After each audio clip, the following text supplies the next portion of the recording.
On entend souvent les gens dire oh, Dieu m'appelle pour ceci, Dieu m'appelle pour cela, Dieu m'a dit qu'il allait faire ça et ça avec moi. Ou alors, oh, Dieu m'a dit qu'il avait tel ou tel plan pour ma vie. Mais bon, ça fait plusieurs années maintenant et je vois rien qui se passe. Donc, ouais, c'est peut-être pas le temps de Dieu, ou alors Dieu m'a appelé, mais il me laisse attendre. Non, absolument pas. Les choses ne se passent pas comme ça. Si Dieu vous a dit qu'il avait un plan pour votre vie, si Dieu vous a appelé dans un ministère ou peu importe, on va se focuser un petit peu plus là-dessus aujourd'hui, dans ce domaine-là. Et si vous voyez rien venir, c'est pas parce que Dieu vous appelle en avance et il prend plaisir à vous faire attendre. Pas du tout.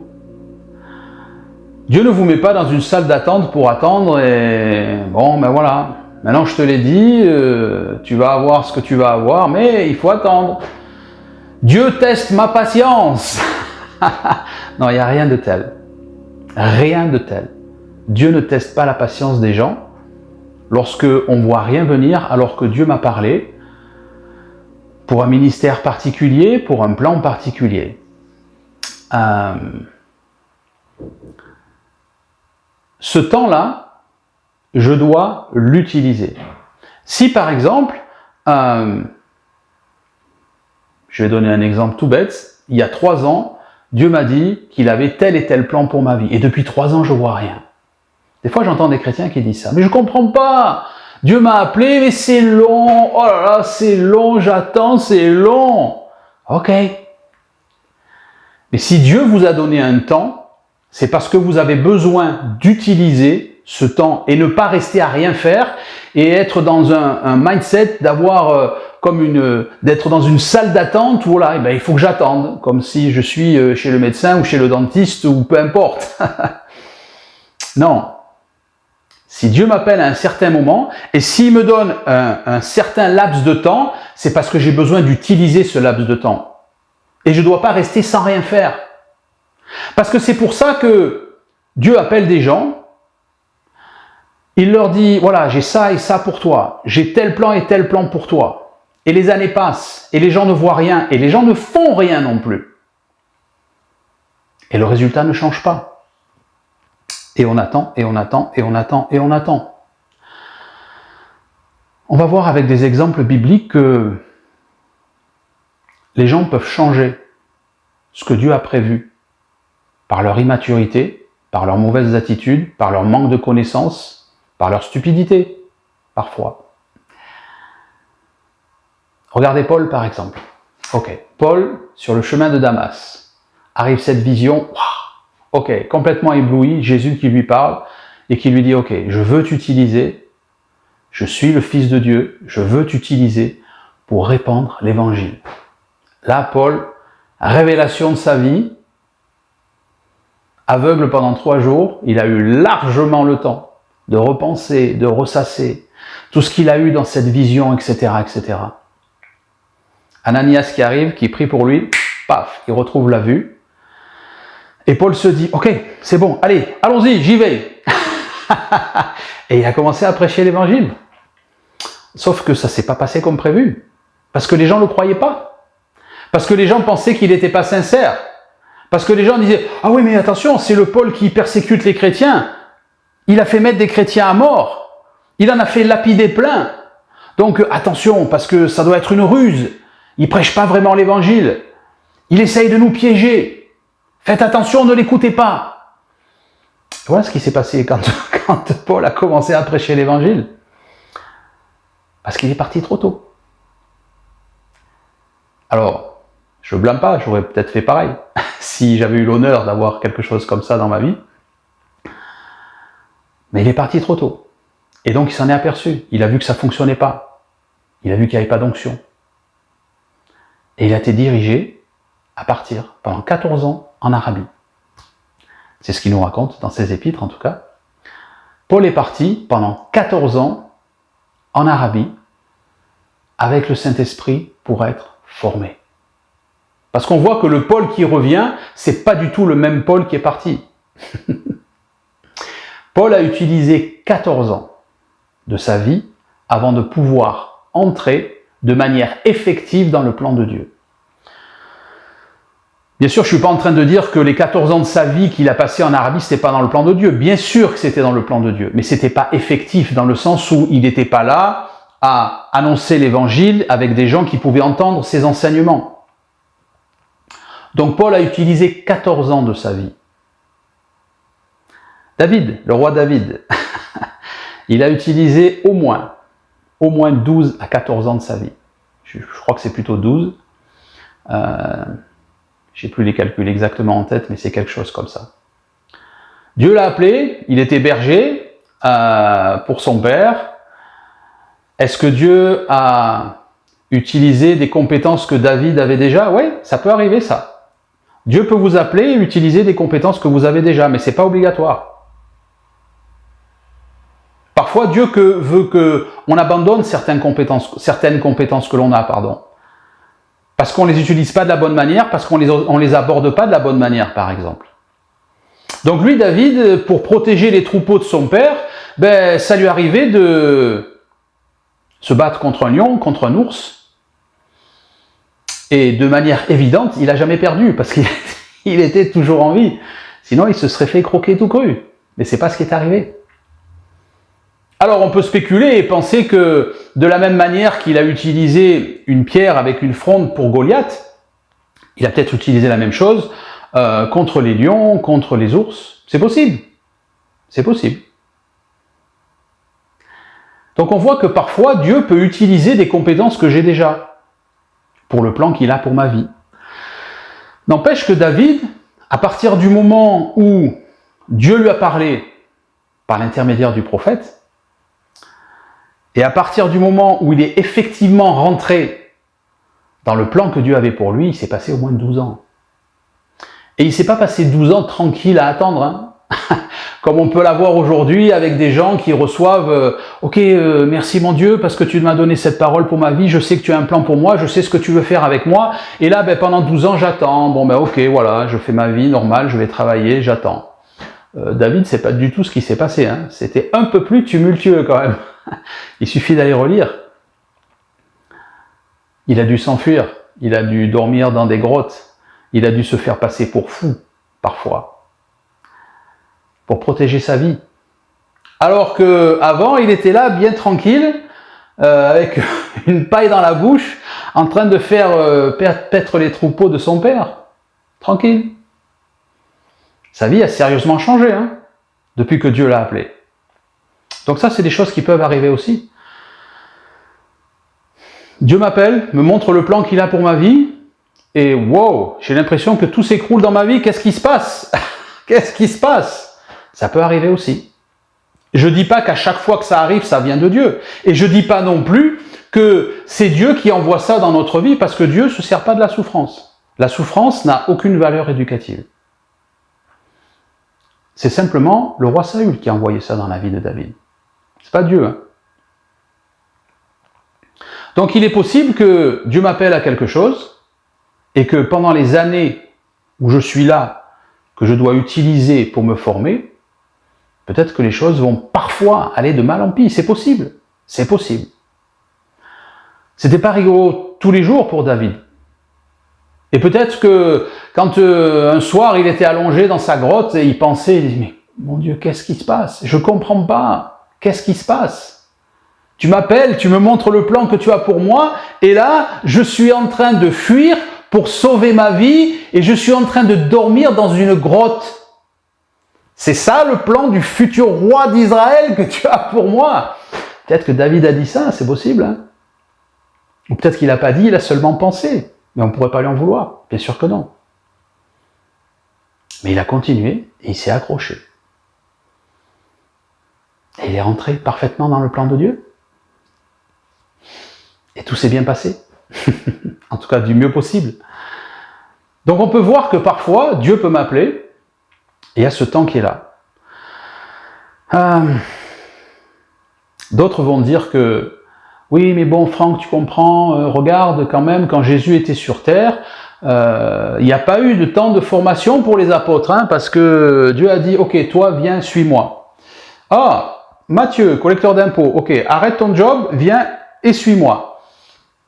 Jean, ok, laisse ton filet, laisse ton bateau, laisse ton job, viens, essuie-moi. Pierre, viens, essuie-moi. Etc., etc., etc. Et parfois, certains chrétiens peuvent utiliser ces exemples pour dire « Ah non, mais Dieu m'appelle tout de suite, ça y est, bon, on y va, allez, Saint-Esprit, on y va. Bon alors, qu'est-ce que tu fais? Tu viens, on y va. » Et la plupart du temps, ça ne marche pas. C'est un flop. Pourquoi? Jésus savait qu'il avait 3 ans et demi et pas plus. Donc, il n'avait pas le temps matériel de former les gens. Mais on peut voir de manière très concrète que toutes les lettres, par exemple, les 3 lettres de Jean, moi, ça me... Waouh! Lettres de Jacques, c'est juste énorme. Ah, elles sont toutes énormes, même les épîtres de Paul, etc. Mais ces gens-là, ils ont écrit plus de 40 ans après avoir vécu avec Jésus sur terre. Ils ont eu le temps de maturer. Ils ont eu le temps d'avancer, de laisser l'immaturité de côté, de laisser l'expérience grandir avec le Saint-Esprit dans leur vie. Et là, à ce moment-là, ils ont commencé à écrire leurs enseignements, ou écrire ce qu'ils ont vu pour ceux qui ont écrit les 4 évangiles. Sauf Luc, qui lui n'a pas vu Jésus de son vivant en tout cas. Ce n'était pas un témoin oculaire en tout cas.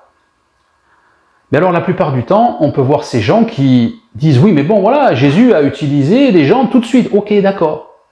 C'était un cas bien spécial, bien unique.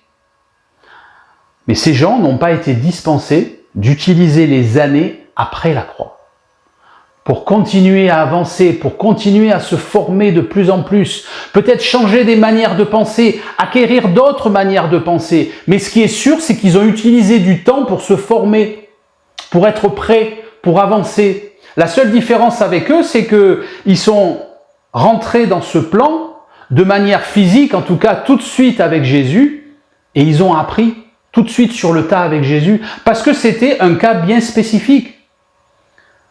Mais c'est le seul exemple qu'on peut voir dans la Bible. Absolument le seul. Si on regarde par exemple Moïse, c'est un bon exemple Moïse. Très très bon exemple. Alors, Moïse, ok, tout le monde connaît l'histoire de Moïse. Si vous êtes chrétien de longue date, depuis que vous êtes enfant, vous avez entendu l'histoire de Moïse dans l'école du dimanche, etc., etc. Donc vous savez que, ben voilà, on voulait tuer les enfants juifs, etc. Moïse a été recueilli par quelqu'un de chez Pharaon, et donc il a été élevé comme un Égyptien, etc., etc. Et donc, quand il a été élevé comme un Égyptien, il avait toute cette manière de penser, tout ce savoir de l'Égypte, etc., etc. Et il est arrivé à un moment où il était le numéro 2 en Égypte. C'était quelqu'un de puissant. Et la Bible nous dit dans le livre des Hébreux, par exemple, que c'est par la foi que Moïse a tenu bon et savait que les Hébreux étaient ses frères et sœurs. Donc c'est quelque chose qu'il a reçu de Dieu, mais qu'il a dû choisir de croire. Parce que Dieu ne lui a pas descendu un certificat de naissance du ciel, dire « Regarde, tu vois, il y a le tampon hébreu là. » Non, bien sûr que non. Moïse a dû le croire par la foi, il a dû utiliser sa foi, il a dû recevoir une révélation de Dieu. Ça y est, ok, j'ai compris. Je suis de ce peuple. Et si on regarde dans le livre de la Genèse, lorsque Dieu parle à Abraham, il lui dit « Ta descendance va rester pendant 400 ans en esclavage dans un pays qui n'est pas le sien. » Dieu donne cette prophétie à Abraham. Mais on voit que ce n'est pas du tout ce qui s'est passé, en termes de temps. Parce que Paul nous dit dans Galates que les Hébreux sont restés en esclavage, je dis bien en esclavage, bien sûr que les Hébreux sont restés beaucoup plus longtemps que 400 ans en Égypte, mais dans leur séjour en Égypte, ils n'étaient pas en esclavage tout le temps. Au début, ils n'étaient pas des esclaves. C'est avec le temps où ils se sont fait avoir, entre guillemets, ou peut-être qu'ils n'avaient pas le choix, où ils sont devenus esclaves. Et donc Paul nous confirme dans le livre aux Galates qu'ils sont restés 430 ans en esclavage. Donc il y a un souci là. Pourquoi est-ce que Dieu d'un côté donne une prophétie à Abraham et dit « Ok, ils vont rester 400 ans en esclavage en Égypte ». Mais on voit que de manière effective, ils sont restés 430 ans. Qu'est-ce qui s'est passé? Dieu s'est trompé? Sûrement pas. Paul s'est trompé? Sûrement pas non plus. Parce que c'est la parole de Dieu et le Saint-Esprit veille à ce que ce qui est écrit soit réel. Si on reprend l'histoire de Moïse, qu'est-ce qui s'est passé? Ok, Moïse il était là, il savait qu'il était hébreu. Et ça a commencé à être difficile pour lui, parce que tous les jours, il voyait ses frères et sœurs qui se faisaient taper dessus, qui se faisaient fouetter, qui se faisaient parfois mettre à mort. Il y en a qui se faisaient tuer parce qu'ils ne marchaient pas assez vite. Il y en a qui se faisaient tuer peut-être parce que ils ramassaient pas la boue ou alors ils piétinaient pas la boue pour mélanger la boue et la paille pour faire les briques assez rapidement. Il y en a peut-être qui décédaient à cause des coups qu'ils avaient reçus. Si on reçoit des coups de fouet semaine, mois et mois après mois, au bout d'un moment, on peut en mourir, bien sûr. Et donc ça a commencé à devenir difficilement supportable pour Moïse. Et je ne suis pas en train de le blâmer, je veux dire, c'est difficile. Bien sûr que c'est difficile. Quand on sait qu'un peuple est son peuple, c'est de là que je suis issu et que je les vois en esclavage tous les jours, c'est difficile. Donc qu'est-ce qui s'est passé? Un jour, Moïse est arrivé et il a tué un soldat égyptien. Alors peut-être que on peut facilement spéculer, mais sans dire que c'est vraiment une spéculation énorme. Mais ce qu'on sait de manière sûre, c'est que Moïse avait compris que Dieu voulait l'utiliser, que c'était le plan pour sa vie, pour faire sortir son peuple de l'esclavage. Clair. Moïse savait aussi, c'était un homme très instruit, très logique, c'était un homme logique aussi. Il était le numéro 2 en Égypte. Il avait une position politique très élevée, il avait des pouvoirs énormes. Il était juste après le pharaon. Donc on peut penser très facilement que Moïse s'est dit ok, merci mon Dieu, parce que tu veux que j'aide les Hébreux à sortir de l'esclavage et on va sortir de ce pays. Donc, pour les faire sortir de l'esclavage, je vais utiliser ma position de second après le pharaon. Je vais utiliser mes pouvoirs politiques pour changer la condition des Hébreux. Il y a de fortes chances que Moïse a pensé comme ça. Peut-être qu'il a essayé, peut-être qu'il n'a pas essayé, la Bible ne le dit pas. Mais ce qu'on sait, c'est qu'au bout d'un moment, ça a été tellement difficilement supportable qu'il a tué un Égyptien. Et il a fait un trou dans le sable et il a caché le corps dans le sable. Manque de bol, il y en a qui l'ont vu. Et manque de bol, certains c'était des Hébreux. Donc, lui, il s'est mouillé quelque part, il a pris des risques quelque part pour ce peuple qui est complètement, pour certains en tout cas, ingrat contre lui dans leur réaction, en disant mais de quoi tu te mêles, on n'a pas besoin de toi. Alors peut-être que ces gens ont vu Moïse qui était là, habillé comme un Égyptien, etc., et qui n'ont pas cru que Moïse était réellement là pour les sortir de l'esclavage. Mais en tout cas, ce qui est sûr, c'est que il y en a qui l'ont vu. C'est arrivé aux oreilles de Pharaon, et Moïse, il n'a pas eu d'autre choix que de fuir. Et il est parti, dans le désert, 40 ans. Il est arrivé quelque part, il a trouvé quelqu'un, il a trouvé des filles qui donnaient, filles de Jéthro, qui donnaient à boire à leurs troupeaux, il les a aidés, parce qu'il y a d'autres bergers qui venaient leur faire des misères, etc. Voilà, finalement, il lui donne une de ses filles, Séphora, il se met avec elle, se marie, ont des enfants, etc., etc. 40 ans se passent. Est-ce que c'était le plan de Dieu que Moïse part 40 ans? Non. Si on regarde cette prophétie que Dieu a donnée à Abraham dans le livre de la Genèse, le peuple restera en esclavage pendant 400 ans. Paul nous confirme que le peuple est resté en esclavage finalement 430 ans. Donc il est facile de comprendre que Moïse est intervenu au bas mot 10 ans avant que Dieu lui dise. Oui, Dieu lui a dit ce qu'il allait faire avec lui, ce qu'il avait prévu de faire, sortir le peuple hébreu de l'esclavage, etc. Mais Moïse, au lieu de rester avec Dieu, de se former peut-être, de changer sa manière de penser, de changer certaines attitudes, de changer certaines priorités de sa vie pour pouvoir agir différemment dans le plan que Dieu avait pour lui, ben lui, il a agi par impulsivité. Voilà.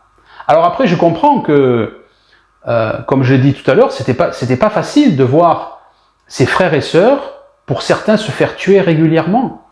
Et au bout d'un moment, peut-être qu'il s'est dit, ok, il faut que je fasse quelque chose. Et peut-être une impulsion est arrivée comme ça, il a tué ce soldat égyptien. Et après, tout s'est enchaîné et il se retrouve en train de s'enfuir dans le désert, et bam, pendant 40 ans.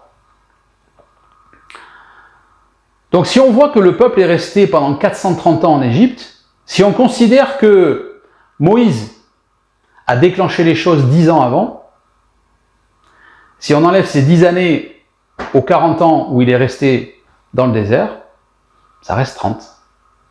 Et de ces 30 ans, si on les ajoute aux 400 ans que Dieu avait prévus, ça nous donne un effectif de 430 ans. Donc, parce que Moïse a agi trop tôt, ça a coûté 30 ans de plus d'esclavage aux Égyptiens.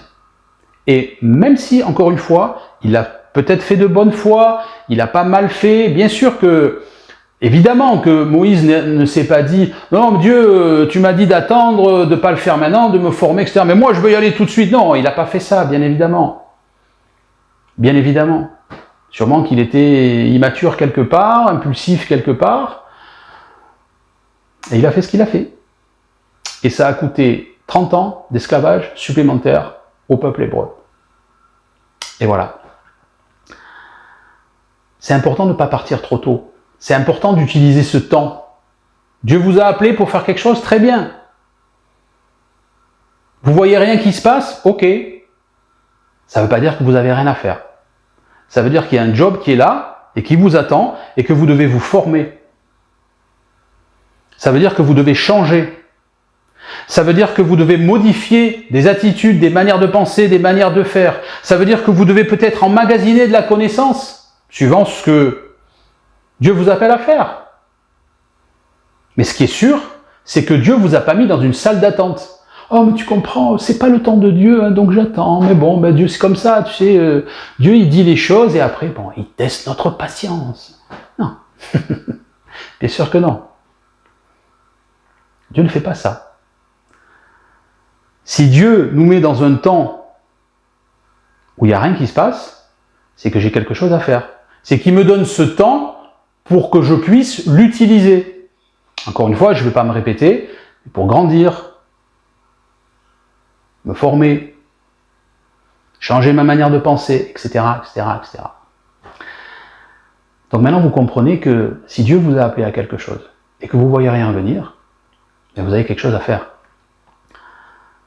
Parce que si vous faites comme certains chrétiens qui entendent Dieu leur parler, j'ai un plan, j'ai ça et ça pour toi, et ils attendent 3, 4 ans, 5 ans, 10 ans, 15 ans, et ils pensent qu'ils sont dans une salle d'attente.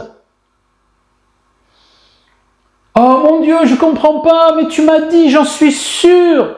Mais je comprends pas, il n'y a rien qui se passe. Mais je t'attends. Mais qu'est-ce que tu fais? Mais pourquoi tu me fais attendre?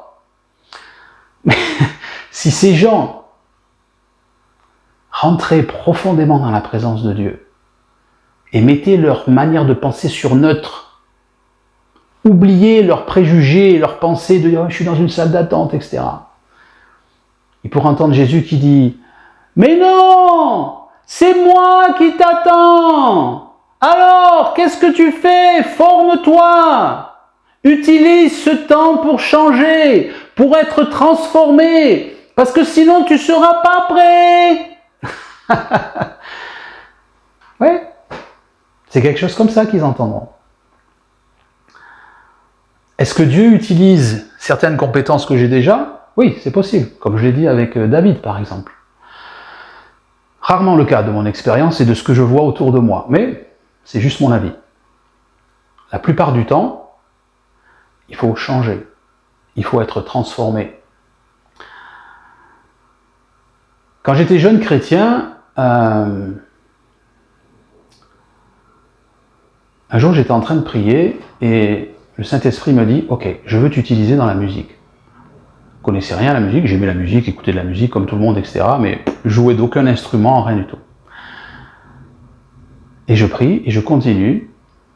Et le Saint-Esprit me dit « Ok, je veux t'utiliser pour jouer de la batterie. » Très bien.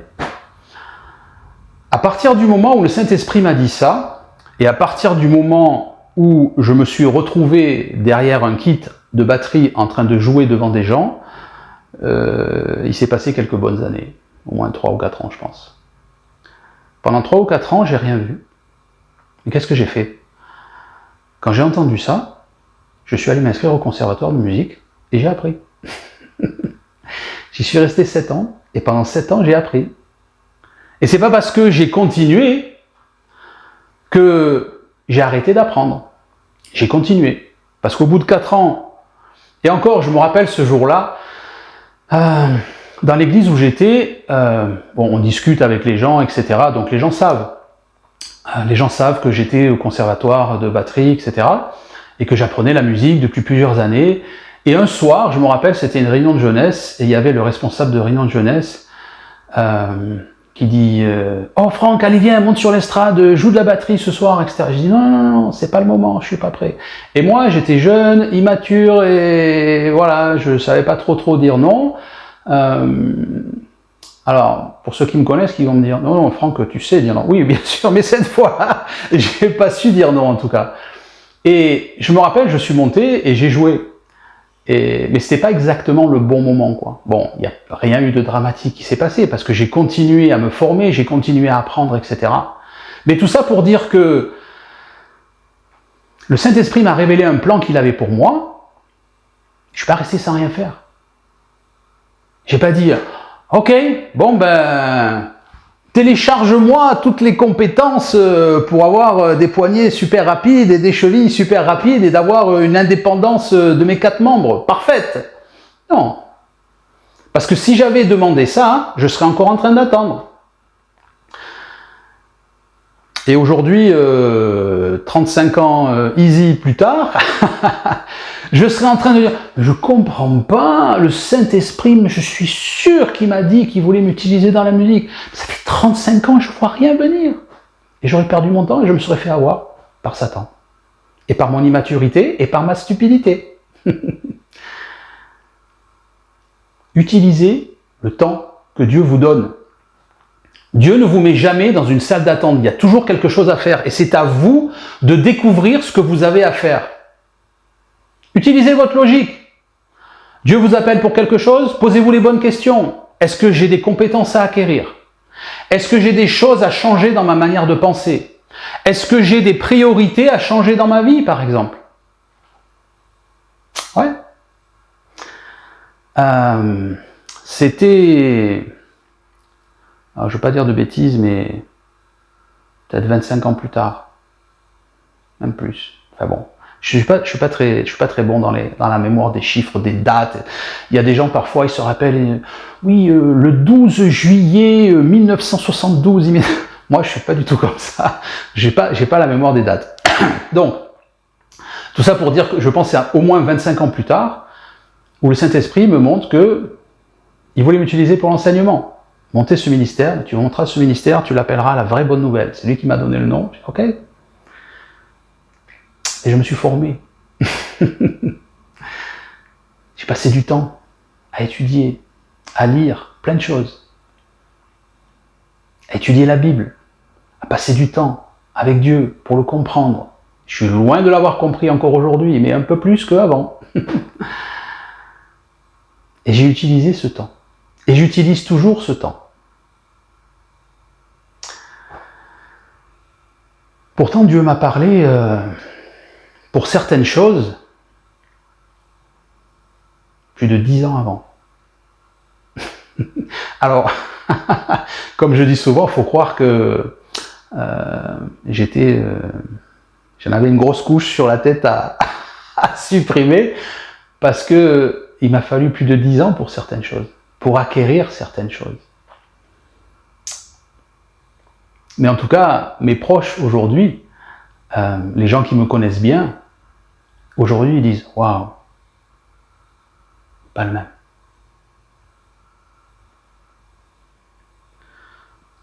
Waouh. Le Saint-Esprit a fait quelque chose de grand.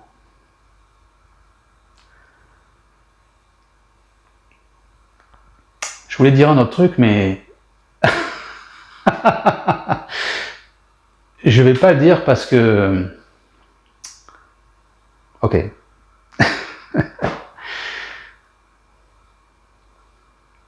Non, je vais peut-être pas le dire. Désolé. En fait, je vais essayer de le dire, mais sans y mettre de l'émotion, voilà, avoir des larmes qui coulent, etc. Ça n'a pas de sens, quoi. Voilà. Enfin bon, je veux pas faire le... Ok, on verra suivant dans la vidéo comment ça se passe quand je reprends un peu, un peu plus de stabilité dans mes sentiments. Il faut se former, c'est important.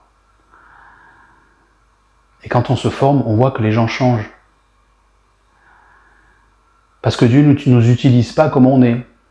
Parce qu'on a besoin de changer. Parce que quand je suis arrivé sur cette terre, je suis arrivé avec l'hérédité du péché. Et j'ai besoin d'avancer, j'ai besoin de modifier des choses dans ma vie, j'ai besoin de sortir de l'immaturité. Quand on passe par la nouvelle naissance, on est tous dans l'immaturité. Et on est censé sortir de l'immaturité un peu plus tous les jours. En tout cas, c'est ce qui devrait se passer. Ouais. Donc, c'est important, très important, de réaliser que Dieu ne me met pas dans une salle d'attente. Absolument pas. Et si je suis là, je dois utiliser ce temps. Pourquoi ? Parce que si j'utilise pas ce temps, est-ce que ça veut dire que je ne vais pas rentrer dans un ministère que Dieu m'a demandé de faire ? Non, bien sûr que non. Alors, ne prenez pas ça mal, mes frères et sœurs, pasteurs ou responsables ou enseignants, etc. Mais c'est mon opinion personnelle, de ce que j'observe en tout cas. Il y a plus de pasteurs que Dieu n'a jamais appelés, qui sont dans la position de pasteur, que de pasteurs que Dieu a réellement appelés, qui sont dans la position de pasteur. Malheureusement. C'est pas parce que Dieu m'a jamais appelé que je vais pas rentrer dans un ministère ou quoi que ce soit. C'est facile à faire. Hein. Il suffit d'avoir les bonnes opportunités, les bonnes circonstances dans ma vie, de les saisir au vol, et voilà. Et je fais les choses humainement, et ça y est, j'y suis. Mais quand j'y suis, il n'y a pas de résultat. Ou en tout cas, un piètre résultat. Et encore une fois, j'ai rien contre personne. Mais il y a des choses qui se passent, où on voit des gens qui arrivent, et on commence, une petite église locale, ok, on est 20 personnes, et 10 ans plus tard, on est 28. Il y a un problème. Deux solutions. Dieu ne vous a pas appelé à ce que vous faites, ou alors Dieu vous a réellement appelé à ce que vous faites, mais vous avez besoin de changer votre manière de faire. Vous avez besoin de changer votre manière de penser. Si je veux modifier un résultat dans ma vie, je dois changer ma manière de faire. C'est logique et clair comme de l'eau de roche. Et ce que j'entends la plupart du temps, c'est « Ah non mais Franck, tu comprends, la ville dans laquelle je suis, elle est dure, les cœurs sont durs, les gens ne veulent pas entendre l'évangile. » Ah bon ? Ok. Est-ce que l'évangile que tu prêches, il est accompagné de miracles ? Est-ce que l'évangile que tu prêches, il est accompagné de guérison ? Comme Paul le dit. L'évangile, c'est accompagné de signes et de prodiges. Est-ce que l'évangile que tu prêches, il est accompagné de signes et de prodiges ? Est-ce que l'évangile que tu prêches, c'est vraiment l'évangile qui est dans la Bible ? Ou est-ce que c'est un truc hyper rigide, hyper légaliste d'un côté ? Ou est-ce que c'est un truc hyper laxiste d'un autre côté ? Juste pour dire ce que les gens ont envie d'entendre. Mais non, Franck, tu comprends, c'est difficile hein, quand même. Et bon, il faut arriver à à faire des sermons plusieurs fois par semaine. Moi, je connais des gens qui sont pasteurs et qui vont chercher leurs sermons sur Internet. Hein. Qui vont utiliser AI, on dit ça en français, l'intelligence artificielle. Et vous faites quoi là? Vous faites quoi? C'est ça votre appel pour Dieu? C'est ça le plan que Dieu a pour vous? Si vous choisissez de travailler humainement, vous aurez des résultats humains. Maintenant, si vous choisissez de changer, d'être humble, de dire ok, il y a quelque chose qui ne va pas, le résultat n'est pas le résultat escompté, il y a quelque chose que je dois mal faire. Est-ce que ça veut dire que je suis 100% fautif? Non, c'est pas ce que je dis, pas du tout. Je jette la pierre à personne. Mais j'essaye de vous aider.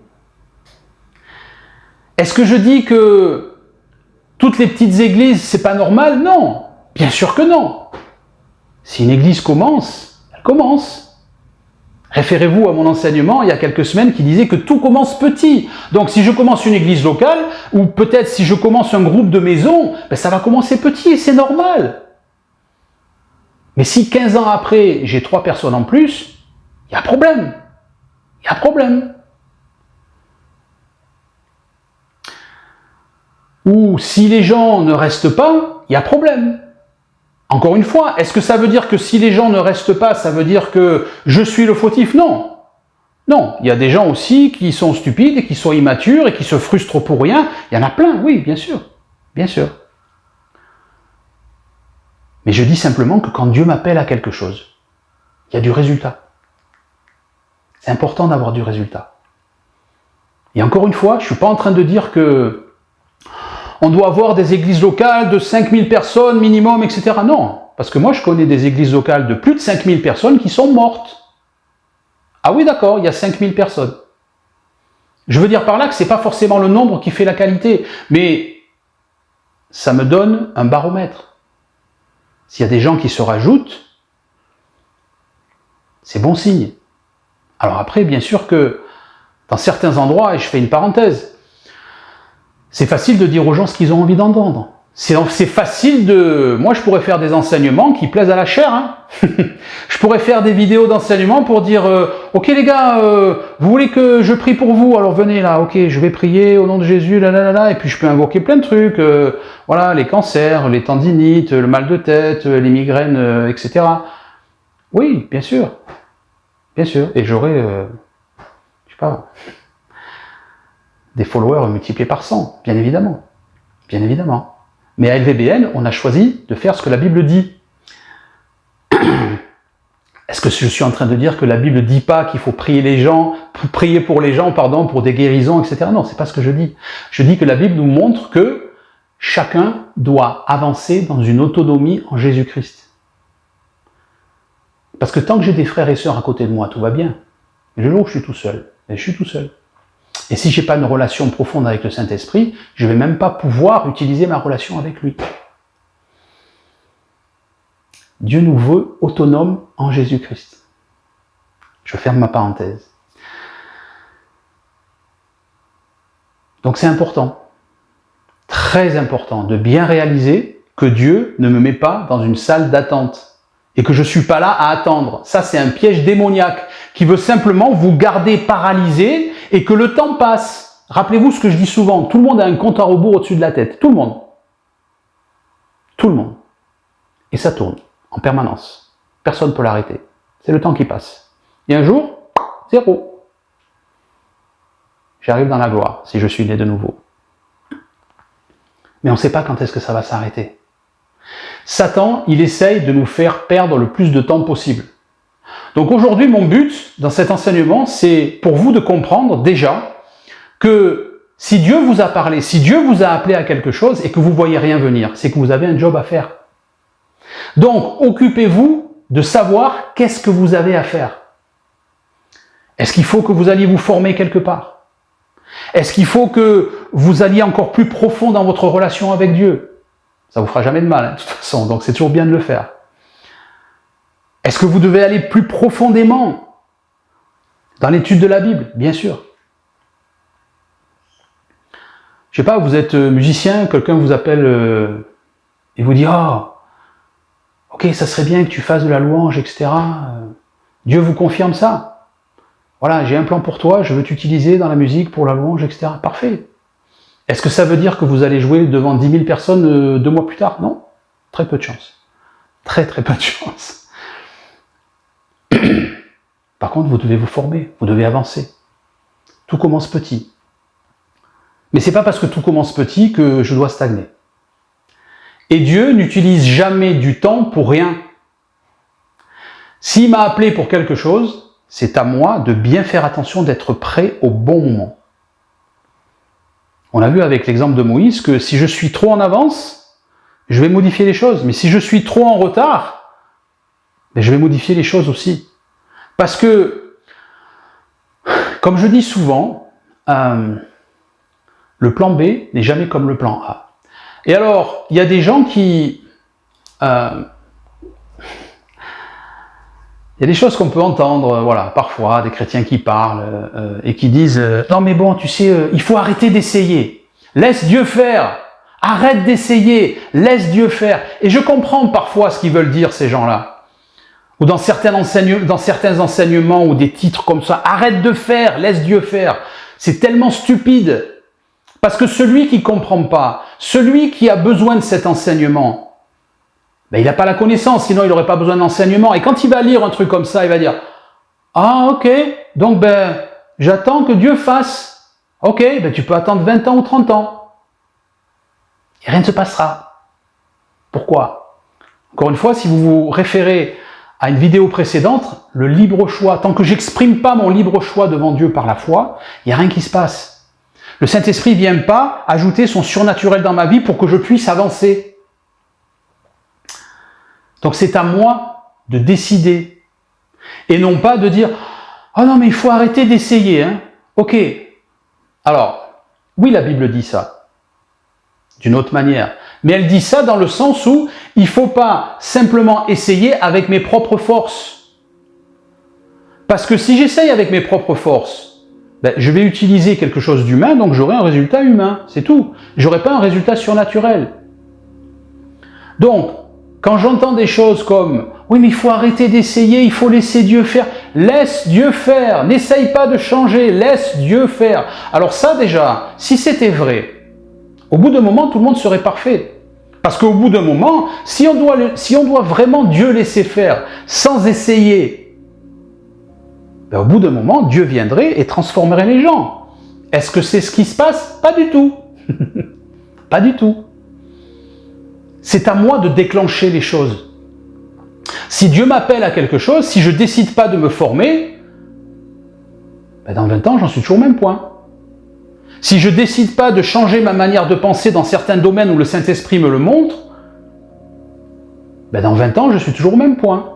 Et je ne suis toujours pas rentré là où je suis. Ou alors, comme ça peut arriver dans certains cas, je vais utiliser parfois à mon insu, juste parce que je suis mature, alors je vois une opportunité dans ma vie, ah oui ok, ben tiens là je peux rentrer dans cette église, etc. Et ok, ben maintenant je vais m'inscrire à cette école biblique, je vais devenir pasteur, et je fais, là pour le coup je fais tout avec mes propres moyens, et il n'y a pas d'onction. Et je me retrouve en situation, pas de résultat.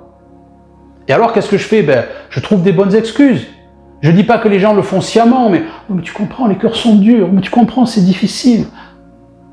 Où c'est difficile? On a la meilleure bonne nouvelle qui puisse exister sur cette terre. On a le meilleur coéquipier et le plus puissant avec nous, le Saint-Esprit. Jésus, il a dit, je m'en vais, mais le Saint-Esprit, je l'envoie avec vous. Et il reste avec vous. Comme je dis souvent, on est condamné à réussir. On est condamné à réussir. J'espère que cette vidéo vous aura aidé. À bientôt.